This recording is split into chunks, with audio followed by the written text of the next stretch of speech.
también.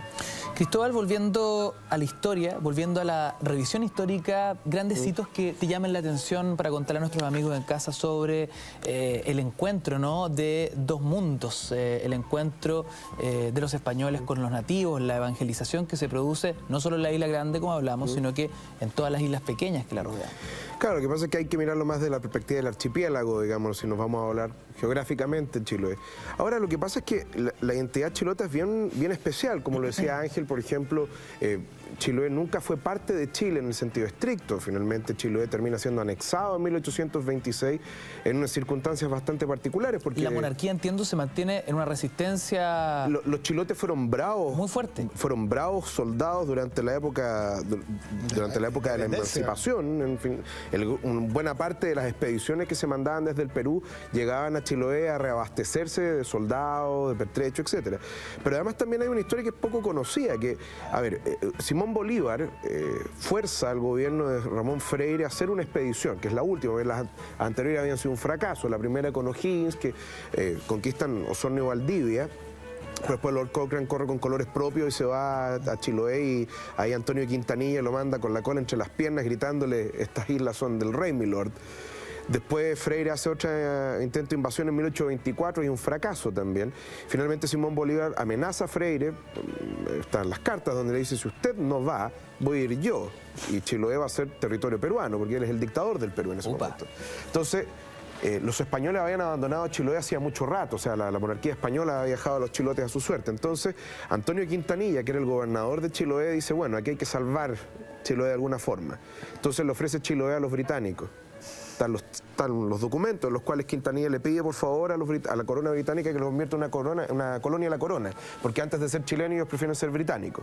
Entonces el gobierno de su majestad británica, que en esa época era Jorge IV, le dice no, porque uno de nuestros principales socios comerciales es Chile y es complicado, a pesar de que los británicos lo pensaron. De hecho, porque finalmente decían: bueno, si colonizamos Irlanda, Chile es más o menos parecido, así que no debería haber problema.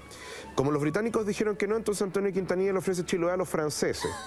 ¡Qué locura! Y el gobierno de Luis XVIII le dice que no también, precisamente porque también Chile era socio comercial.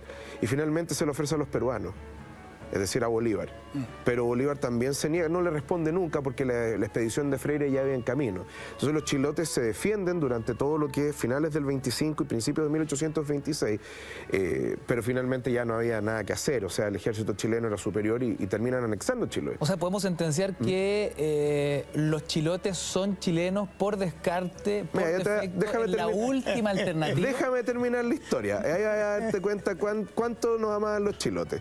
La cuestión es que en mayo de 1826, la anexión fue en enero del 26, se inicia una conspiración, una de las 18.000 conspiraciones o'higginistas que van a haber en Chile en esa época, donde el hermano del gobernador de Chiloé era un furibundo o'higginista que se llamaba Pedro Aldunate, y de hecho logra que los chilotes se subleven y declaran la independencia del archipiélago. Declarando la independencia del archipiélago y llamando a O'Higgins como su capitán general y director, o sea, como su gobernante. Y hay una, bueno, muy desconocida, que es una proclama de O'Higgins en inglés, que se la manda al gobierno británico para que vean cuál era el plan que tenía O'Higgins, donde habla de los chilotes que han sido humillados durante, ¿cómo se llama?, décadas por el Estado chileno, y finalmente lo que él quiere es enaltecer a Chile, o sea, a Chiloé, perdón, y darle, en definitiva, el lugar que le corresponde. Ahora, la conspiración no sirvió mucho porque O'Higgins todavía estaba en el Perú, nunca se atrevió a ir a Chiloé, y finalmente el gobierno chileno, en una medida bastante rápida, acaba con la independencia de Chiloé para junio, julio de 1826. Entonces tú comprenderás que los chilotes, no es raro que cada vez que tengan algún problema levanten la bandera española o la bandera del archipiélago diciendo: bueno, estábamos mejor con la monarquía. Piensa tú que Chiloé fue el último territorio del rey en Sudamérica. Cuando ya no quedaba ni uno en manos de la monarquía, Chiloé todavía resistía. Wow. Ahí perdidos en el sur del mundo, sin ningún auxilio de la corona. Además, Chiloé en 2 ocasiones en el siglo XVI estuvo a punto de ser holandesa. ¿Holandesa? Entonces, claro, llegaron expediciones holandesas a principios y a mediados del siglo XVII, perdón, y se toman Chiloé luego con el objetivo de tomar Valdivia, pero finalmente esas expediciones no logran asentarse y se van. pero en 2 ocasiones Chiloé fue holandés. No, y acuérdate que cuando los holandeses desembarcan en Valdivia, porque tratan de tomar las ruinas de la ciudad, los indígenas los dejan entrar, vengan nomás, y después los masacran a todos. Entonces al final... Bueno, es un territorio difícil, pero fíjate tú que al mismo tiempo, así, siendo Chiloé un lugar que puede ser de una belleza exuberante, es un lugar muy difícil para vivir.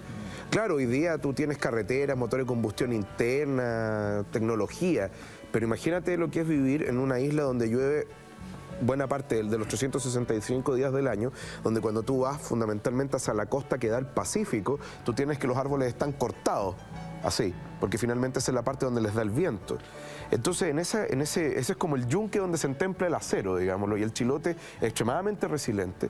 Y fíjate tú que construye, ya que estábamos hablando de la iglesia, a pesar de que, ¿cómo se llama? Ángel no quería quedarse solamente en ese tema, pero las iglesias de Chiloé son un monumento al ingenio de los chilotes. Ahora, yo no soy arquitecto ni soy ingeniero, pero sí me puedo dar cuenta de cómo construir una estructura de madera como esa, que resiste el viento y la lluvia, y al mismo tiempo que lo único que pega, o sea, lo que mantiene unida a la iglesia, sean tarugos y cola, es decir, con la cola fría, digámoslo, es para sacar su sombrero con los chilotes y ver su capacidad y su ingenio para desarrollar esa estructura, además con también otros usos sociales, como por ejemplo la minga.